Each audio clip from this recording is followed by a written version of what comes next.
बिस्मिल्लाहिर्रहमानिर्रहीम। अॼु असां माहौल पढ़ंदासीं।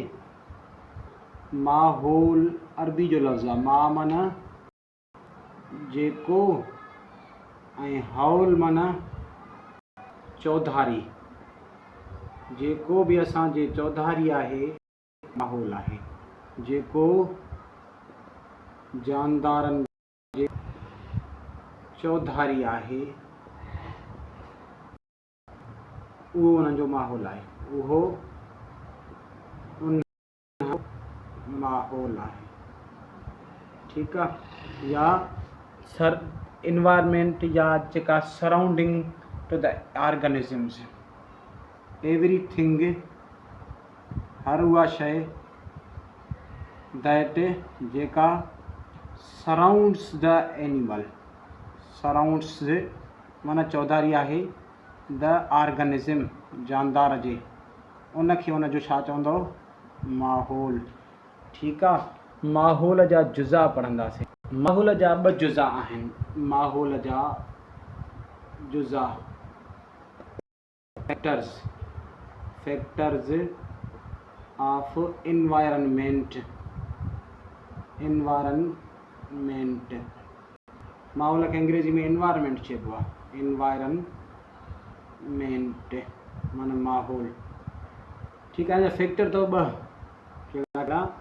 हिकिड़ो फैक्टर आहे बायोटिक, ॿियो फैक्टर आहे अबायोटिक। बायोटिक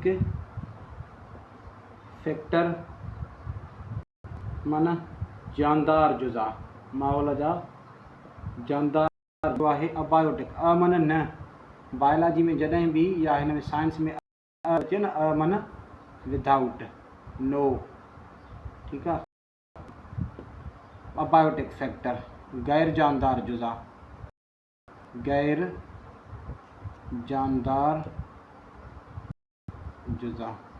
माहौल जा ॿ जुज़ा थी विया। हिकिड़ा आहिनि बायोटिक माना जानदार जुज़ा, ॿिया थी विया अबायोटिक माना गैर जानदार यानी बग़ैर जुज़ा।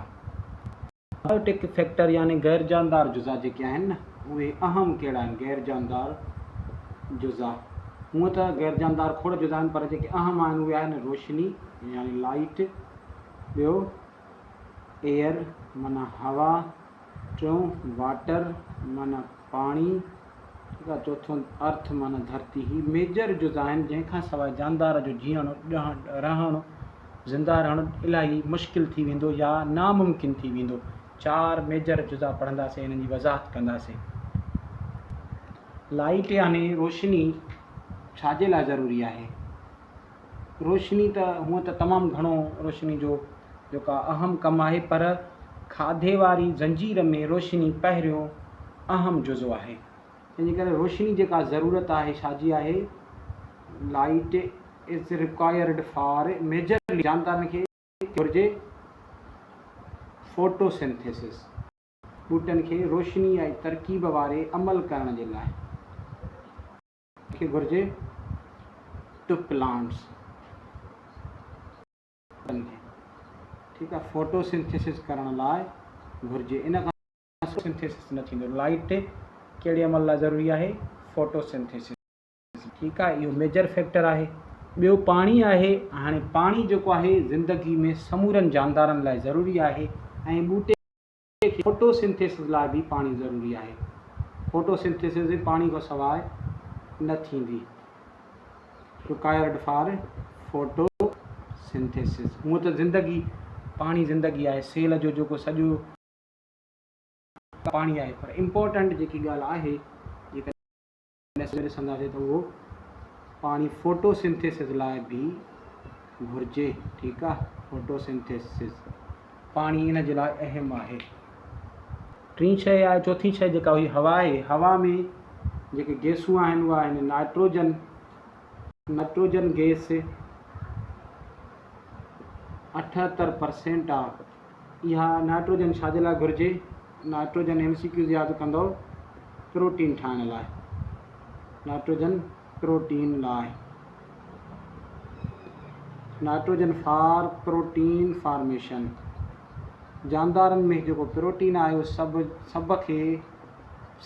प्रोटीन खे नाइट्रोजन घुर्जे, नाइट्रोजन खां सवाइ प्रोटीन न ठहंदो। हवा में ॿियो जेकी गैस आहे उहा आहे ऑक्सीजन। ऑक्सीजन जेका आहे उहा 21% आहे हवा में, 21%। ऑक्सीजन छा जे लाइ घुर्जे? ऑक्सीजन रेस्पायरेशन या ब्रीदिंग माना साह खणण जे लाइ, रेस्पायरेशन चयोसि या ब्रीदिंग साह खां। सभई काइनात में जानदार जेके बि आहिनि उन्हनि खे साह खणण जे लाइ ऑक्सीजन घुर्जे, ऑक्सीजन खां सवाइ साह खणी न सघनि। हवा में जेका टीं अहम गैस आहे उहा आहे carbon dioxide. Carbon dioxide CO2, ठीकु आहे। हीअ छा जे लाइ घुर्जे? कार्बन डाइऑक्साइड बि फोटोसिंथेसिस लाइ।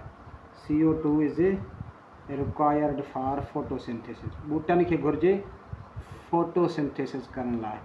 जेकॾहिं कार्बन डाइऑक्साइड न हूंदी त फोटोसिंथेसिस न थी सघंदो, ठीकु आहे। इहा बि गैस इन लाइ ॾाढी अहम आहे।